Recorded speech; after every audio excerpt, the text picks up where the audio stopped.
Halo semuanya, selamat datang di channel yang tidak layak untuk dihina ini. Sebelum kita mulai, atur posisi santainya, bakar rokoknya, seruput kopinya, dan mari kita berhayal. Kita lanjut ke alur ceritanya. Huang Yi telah mempersiapkan sebelumnya, selama semifinal, jika dia bertemu Long Hao Chen atau Yang Wenzhao, dia akan langsung menyerah, dan dia lebih suka melawan pembunuh ini untuk merebut posisi ketiga. Selama dia bisa masuk tiga besar, tanpa memperhatikan peringkatnya, dia akan mendapatkan tungku spiritual, di samping kemungkinan untuk memilih pemuda yang paling dia harapkan, untuk bergabung menjadi pasukan pemburu iblisnya. Jika dia beruntung dan langsung menemui pembunuh itu di pertandingan besok, hehehe, maka itu akan menjadi lebih simpel. Setelah memasuki dua teratas, ia hanya akan mempertaruhkan segalanya untuk mengincar posisi pertama, pikir Huang Yi. Selama ini, Huang Yi berpikir bahwa keberuntungannya selama kompetisi ini benar-benar bagus, terutama dalam hal grup sebelumnya yang berhubungan dengannya. Jika tampilan Wang Yuan hanya sedikit lebih baik, mungkin dia bahkan tidak akan masuk dalam 16 besar. Sampai sekarang, keberuntungannya selama kompetisi knockout juga sangat baik. Selama ini, dia tidak menghadapi lawan yang sangat kuat, dia berharap, kalau keberuntungannya ini bisa bertahan. Sama seperti Huang Yi dalam pemikiran mendalamnya, dia akan mengembangkan skenario yang mungkin sesuai dengan rencananya. Chai Er tiba-tiba bergerak yang tampak seperti sambaran hitam, dan langsung menuju ke lokasi Huang Yi. Miliknya ini diselesaikan dengan kecepatan yang sangat hebat, dan itu membuat citranya buram. Huang Yi langsung merasakan keringat dingin di punggungnya. Jika bukan karena fakta, bahwa ia segera pindah ke lokasi lain, serangan ini mungkin sudah mengakhiri pertandingan. Namun, tanpa memberinya waktu untuk bersukacita, Chai Er segera tiba di lokasi di mana dia sebelumnya berdiri. Namun, dia tidak melancarkan serangannya seperti yang diduga Huang Yi, tidak sedikit pun. Ketika tongkat bambu mengetuk tanah dengan lembut, dia meminjam kekuatannya untuk menyerang sekali lagi. Tongkat yang sangat kuat itu tampak seperti tali busur, dan mendorong keluar tubuh Chai Er. Huang Yi langsung terguncang, dia menghilang, ucap Huang Yi dengan kaget. Jika dilihat dari matanya, pada detik berikutnya setelah Chai Er bergegas keluar, sisa-sisa siluetnya berserakan saat dia menghilang begitu saja. Sing, dengan sensasi yang tidak mengenakan di lehernya, pukulan berat langsung membuat Huang Yi kehilangan kesadarannya, dan kehilangan semua kekuatan. Peri bumi dasar itu juga tampak ketakutan, karena dengan tergesa-gesa berubah menjadi cahaya kuning, dan menghilang ke dadanya. Huang Yi jatuh begitu saja, dari belakangnya, siluet Chai Er dapat dilihat, memanfaatkan tongkat bambunya, dan perlahan-lahan mengetuk tanah untuk kembali ke ruang tunggu. Dari jauh, para pesaing yang bisa melihat adegan ini, semuanya melongo, terutama Yang Wenzhao ini. Dia benar-benar ingin bertanya, apakah gadis ini benar-benar buta? Itu sudah jelas, Huang Yi telah tertipu. Chai Er sebenarnya tidak terpengaruh sedikit pun oleh Falling Stones-nya. Sebelumnya, ketika dia berhenti, atau melemparkan dirinya ke arah yang salah, ini semua Chai Er lakukan hanya untuk membingungkan lawannya. Serangan terakhirnya, itu langsung di udara, dan diselesaikan dengan penggunaan Shadow Doppelganger. Pemenangnya, Chai Er, ucap wasit. Chai Er langsung kembali ke sisi Long Hao Chen dan duduk. Saat melihatnya, Long Hao Chen hanya bisa menatap kosong padanya. Dia masih ingat dengan jelas, betapa sulitnya pertarungan sebelumnya dengan Huang Yi. Jika bukan karena fakta dia telah memanggil Hao Iwei, dia mungkin bahkan tidak akan menang melawannya. Namun, di depan Chai Er, Huang Yi tampak sangat lemah. Sejauh ini, Chai Er bahkan tidak menggunakan salah satu keahliannya, dan menghancurkannya tanpa kesulitan. Chai Er, kamu bisa tetap tidak terpengaruh oleh efek suara? Tanya Long Hao Shen dengan suara rendah. Chai Er menjawab, meskipun aku buta, 5 indera aku yang lain jauh lebih tajam daripada orang biasa. Bagaimana mungkin aku bisa dibodohi ketika itu berhubungan dengan suara? Undulasi sihir yang mengelilinginya, serta aroma yang dia keluarkannya, itu memungkinkan aku untuk mengetahui lokasinya, jawab Chai Er. Long Hao Shen berkata dengan cepat, oh, jadi seperti itu. Tidak heran, tempo hari kamu berjanji kepada aku, ucap Long Hao Chen, Chai Er yang agak bingung, langsung menoleh pada sudut yang bengkok. Long Hao Chen membuang muka dan berkata, Aku pernah berkata, bahkan Yang Wenzhao mungkin tidak cocok untukmu. Bagaimana kalau membatalkan janji kita? Jika kamu bisa mendapatkan tempat pertama, aku akan menjadi orang yang membiarkan kamu memeluk aku, ucap Long Hao Chen. Mendengar kata-katanya, wajah cantik Chai Er langsung memerah, saat dia mendekatinya tanpa suara. Tidak mengherankan, bahwa Long Hao Chen merasa sangat tidak percaya diri ketika itu berkaitan dengannya. Itu bukan hanya masalah kekuatan, tetapi jika dia bertemu Chai Er, tidak mungkin dia bisa menyerangnya, apalagi melawannya. Adapun peringkat di kompetisi ini, Long Hao Chen sama sekali tidak penting. Sama seperti Huang Yi, selama dia bisa masuk 3 besar dan mendapatkan tungku spiritual sebagai hadiah, itu sudah cukup baginya.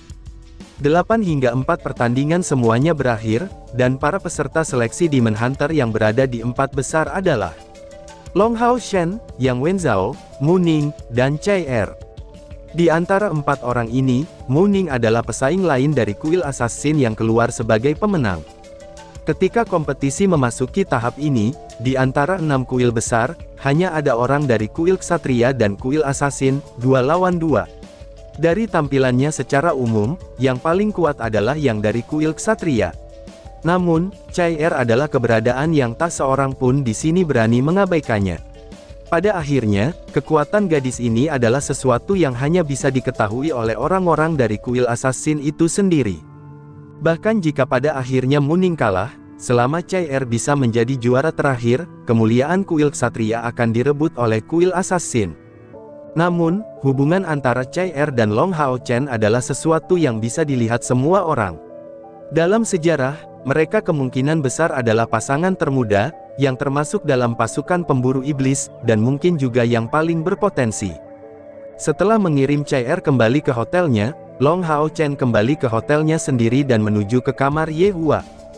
"Guru," ucap Long Hao Chen. Melihat Long Hao Chen, Ye Hua mengungkapkan senyum tipis.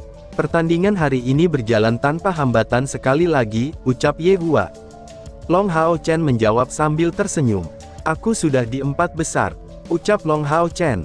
Dan dia merinci bagaimana pertandingan itu berjalan secara rinci. Mata Ye Hua bersinar, ketika dia dengan lembut tertawa. "Hasilmu sudah jauh melebihi harapan aku. Sepertinya, tidak perlu lagi bagi kamu untuk berpartisipasi dalam kompetisi untuk yang kedua kalinya," ucap Ye Hua. Setelah beberapa saat ragu-ragu, Long Hao Chen mengatakan kepadanya, "Guru, ada sesuatu yang perlu aku bicarakan dengan kamu," ucap Long Hao Chen. Ye Hua berkata, "Katakan padaku," ucap Ye Hua. Long Hao Chen melanjutkan, "Chai Er juga masuk 4 besar, dan dia benar-benar kuat. Aku perlu mengandalkan kekuatan Hao Iwe untuk menang atas Huang Yi, tetapi saat Huang Yi berhadapan dengannya, dia bahkan tidak bisa menahannya sedikit pun. Besok, semifinal akan berlangsung. Jika aku bertemu Chai Er sebagai lawan aku berpikir untuk menyerah pada pertandingan ini, dan mengincar tempat ketiga. Kemudian, aku hanya perlu mengalahkan pembunuh lainnya, dan selama aku bisa masuk 3 besar, aku akan memiliki kesempatan untuk mendapatkan tungku spiritual. Jika besok lawan aku ke semifinal bukan Chai Er, aku pasti akan bertarung habis-habisan," ucap Long Hao Chen. "Apakah itu karena tidak mungkin bagi kamu bisa melawannya, sehingga kamu memilih untuk menyerah?" ucap Ye Hua. Ye Hua sangat mengerti, bahwa muridnya adalah yang terbaik. Meskipun Long Hao Chen secara alami baik hati, dia bertekad untuk menang, dan tidak akan pernah menyerah hanya karena lawannya kuat. Long Hao Chen perlahan-lahan mengangguk. Setelah hening sesaat, Ye Hua akhirnya berbicara, "Ini adalah pesaing kamu, jadi tidak apa-apa bagi kamu untuk membuat pilihan ini sendiri," ucap Ye Hua. Long Hao Chen terkejut, jika dilihat dari karakternya, ia awalnya menyangka, kalau gurunya akan memarahi dan mencaci makinya, pikir Long Hao Chen. Ye Hua tertawa dengan rendah hati. "Jangan terlalu banyak berpikir, banyak hal yang ditentukan oleh takdir. Selama kompetisi ini, kamu sudah keluar di atas rata-rata. Setelah kompetisi yang hebat berakhir, kamu akan memasuki pasukan pemburu iblis, dan mulai dari sana, kamu harus membuat banyak pilihan sendiri. Guru tidak dapat selamanya berada di sisi kamu untuk membantu kamu, dan membuat keputusan ini. Namun, kamu harus ingat, bahwa kamu tidak boleh menyesali pilihan yang akan kamu buat. Tidak peduli apa yang benar dan salah, kamu harus membuat pilihan ini untuk diri sendiri, dan memikul tanggung jawab yang tersirat, ucap Ye Hua. Iya, setelah mendapat persetujuan Ye Hua, Long Hao Chen mengendurkan napasnya, dan mengucapkan selamat tinggal, sebelum kembali ke kamarnya untuk berkultivasi. Pintu kamarnya ditutup, dan Ye Hua diam-diam berdiri duduk di sana, sebelum mendesah pelan. Bocah bodoh, bagaimana mungkin sesederhana itu? Jika kamu berdua masuk 3 besar, maka, menurut aturan Demon Hunter Squad, kamu tidak akan bisa berada di squad yang sama, gumam Ye Hua. Dia tidak mengatakan ini kepada Long Hao Chen, karena jauh di lubuk hatinya, dia memiliki iri hati yang egois. Mengapa dia membiarkan muridnya meninggalkan begitu banyak, hanya demi seorang gadis? Semuanya harus diserahkan kepada surga, biarkan surga yang akan memutuskannya, pikir Ye Hua. Apa yang Ye Hua tidak ketahui sama sekali, adalah fakta bahwa ia tidak menjelaskan peraturan regu dalam perburuan iblis ini kepada Long Hao Chen sama sekali, karena itu akan membuatnya menemui komplikasi besar. Seperti sebelumnya, di Stadion Night, dan setelah total setengah bulan Dark Contest yang sengit, hari ini, semifinal akhirnya akan terjadi. Ketika Long Hao Chen mengambil tangan Chai untuk pergi ke stadion bersamanya, seluruh penonton benar-benar diam. Semifinal adalah tahap ksatria dan pembunuh, dan juga pertarungan sengit antara kedua kuil besar ini. Hari ini, siapa yang akan mengambil kesempatan yang menentukan ini? Hal pertama yang akan menjadi penentu, adalah undian. Dibandingkan dengan undian di hari-hari lainnya, Yang Wenzhao terlibat jauh lebih tenang hari ini. Setelah mencapai semifinal, ia tidak memiliki harapan yang berlebihan dalam hal kualitas pada lawannya. Meskipun penampilannya tenang, itu juga sangat tegas. Tidak peduli siapa yang akan ia lawan, ia akan berusaha sekuat tenaga untuk menang atas lawannya. Pada saat ini, dia malah penuh harapan untuk melawan Long Hao Chen atau Chai. Dia tahu, bahwa jika dia berakhir melawan Long Hao Chen, peluang kemenangannya akan lebih tinggi, tetapi jika lawannya adalah Chai, dia juga tidak akan kurang percaya diri. Karena alasan sederhana, bahwa menurut aturan seleksi perburuan iblis, jika Ksatria Airborne melawan seorang pembunuh, Ksatria Airborne tidak akan diizinkan untuk terbang. Namun demikian, pembunuh bayaran itu tidak akan mendapatkan pilar besar. Han Qian, Ying Sui Feng, dan sisanya dari aula-aula tambahan, semua naik ke podium sekali lagi. Meskipun aula tambahan dari 4 kuil agung lainnya tidak dalam suasana hati yang baik, mereka masih relatif santai. Bagaimanapun juga, para pesaing dari kuil masing-masing sudah tersingkir. Itu sudah jelas, Han Qian dan Ying Sui Feng memiliki ekspresi yang rumit, karena tak seorang pun di sini yang bisa menebak apa yang sedang mereka pikirkan. Setengah lingkaran memisahkan 6 aula bantuan dan 4 para pesaing. Han Qian menarik napas dalam-dalam, lalu diam-diam berkata, undian akan segera dimulai, ucap Han Qian. 4 kepala aula secara bersamaan diangkat, lalu jatuh di bawah lingkaran cahaya. Pada saat ini, di antara 4 pesaing ini, satu-satunya yang tetap tenang adalah Chai. Penampilan dari ke-6 aula bantuan sangat terfokus, dan persepsi mereka ditingkatkan hingga batas maksimal. Momen bersejarah akan terjadi. Keberuntungan adalah faktor penting dari tahap sebelumnya dari kompetisi ini, tetapi pada tahap saat ini, keberuntungan tidak akan banyak digunakan.